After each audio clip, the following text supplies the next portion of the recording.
How's it going, guys? It's Cole from See-Through Panel showing off Heracles Book 1 by Edouard Cour and published by Lion Forge with the Magnetic Collection for $20 US. First of all, I'm not going to be spoiling anything explicitly, but I will be going through the book, showing off the art, and covering loosely the plot. It is the myth of Hercules. It's not anything that a lot of people won't be familiar with, but regardless, if you're worried about being spoiled, read the book first, come back, we can talk about it. There is 3 books. I have book 2 here for the next read. I'm going to be covering each one just because I've been slowing down on reading a little bit and I want to get into the nitty-gritty of some things.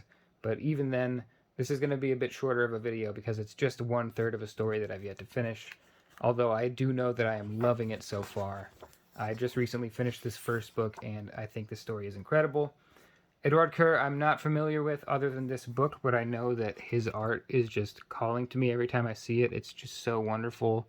The style, I think, is perfect for the Greek myth and really plays up the comedy of some of the moments, but also some of the sadder things in the Heracles myth that some people may be familiar with.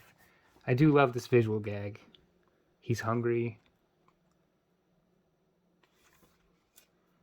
And then the moment-to-moment layout there is really, really well done, I think, mixed with the distortion kind of effect of the poison. I do have 2 bookmarks in here, because there's 2 pages that contain nudity that I'm going to have to make sure I don't accidentally flip to. Just in general, I think, I don't know how to describe his style besides chaotic. A million lines on the page, but the actual figures and the motion and the scenes and things like that are very well conveyed. Very easy to see, like, to know what you're looking at here is very easy, but if you really zoom in on everything, there's just 1,000 little lines. And it's really interesting to me that you can read it in 2 different ways. You can read it very quick, like an action movie, or you can really bask in the details of the art. And I catch myself doing both of those things, just flipping through it really quick and then realizing I need to go back and stare at some of the things. I also love when he uses the absence of color as white, which he does quite a few times in this. The motion is just ridiculous too. Speed lines all over the place.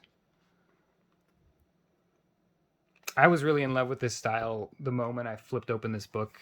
Here's another great one. He just does all the things I like very well. Like, he conveys a sense of motion really well, which I think is important for... we're getting close to that bookmark, so let's flip forward. He conveys emotion really well, which I think is good for action scenes, but he also can make a joke and he can make a serious moment happen, all with these very well-constructed layouts that make for a very smooth and easy read. Here's some Hydra action. Let's see if I can show you the Hydra. Like I said, I don't know how to feel about spoilers on this because it is just the Hercules myth. A lot of people are familiar with it, but it does have a very unique spin on it, I think, with what Edouard Cour does here. Sorry, my dog's coming down, if you could hear that. And I really am in love with his telling of it. I did cover The Hero by David Rubin, which is the same myth done in a very different writing and art style. And the differences are just astounding. If you read those 2 books with no information on Hercules, you would think they were 2 entirely different stories.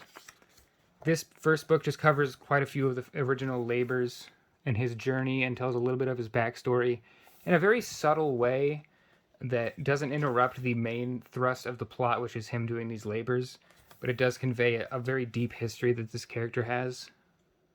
Once again, just almost like anime level fight scenes that'll happen to where he just gets like punched into a mountain and the mountain explodes, Dragon Ball Z style and stuff like that.